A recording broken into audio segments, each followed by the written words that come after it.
राधे राधे दोस्तों, कैसे हैं आप सब। आशा करती हूँ आप सभी ठीक होंगे, स्वस्थ होंगे। आप सभी को अजय एकादशी की हार्दिक शुभकामनाएं। हरिहर और माधव की कृपा आप पर सदैव बरसती रहे। राधे राधे। अजा एकादशी व्रत कथा। अजा एकादशी का महत्व।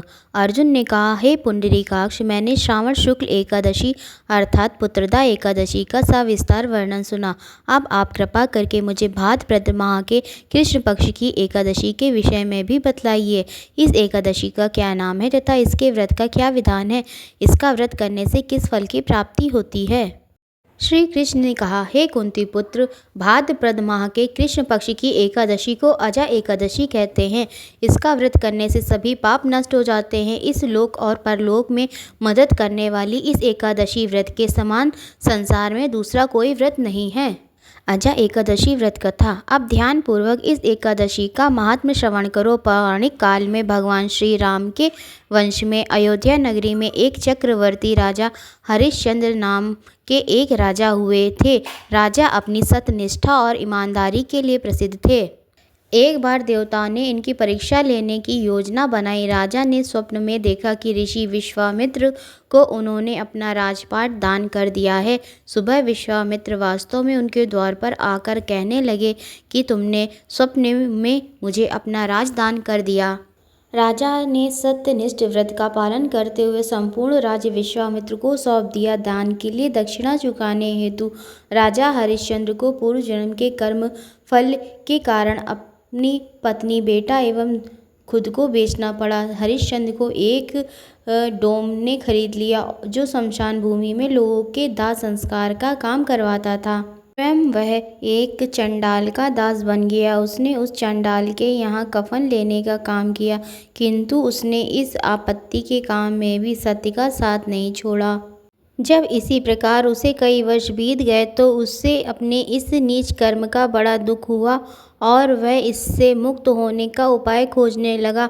वह सदैव इसी चिंता में रहने लगा कि मैं क्या करूं, किस प्रकार इस नीच कर्म से मुक्ति पाऊं। एक बार की बात है, वह इसी चिंता में बैठा था कि गौतम ऋषि उसके पास पहुँचे। हरिश्चंद्र ने उन्हें प्रणाम किया और अपनी दुख भरी कथा सुनाने लगे। राजा हरिश्चंद्र की दुख भरी कहानी सुनकर महर्षि गौतम भी अत्यंत दुखी हुए और उन्होंने राजा से कहा, हे राजन, भादो माह के कृष्ण पक्ष की एकादशी का नाम अजा है। तुम उस एकादशी का विधि विधान पूर्वक व्रत करो तथा रात्रि को जागरण करो। इससे तुम्हारे सभी पाप नष्ट हो जाएंगे। महर्षि गौतम इतना कहकर आलोप हो गए। अजा नाम की एकादशी आने पर राजा हरिश्चंद्र ने महर्षि के कहे अनुसार विधि विधान पूर्वक उपवास तथा रात्रि जागरण किया। इस व्रत के प्रभाव से राजा के सभी पाप नष्ट हो गए। उस समय स्वर्ग में नगाड़े बजने लगे तथा पुष्पों की वर्षा होने लगी।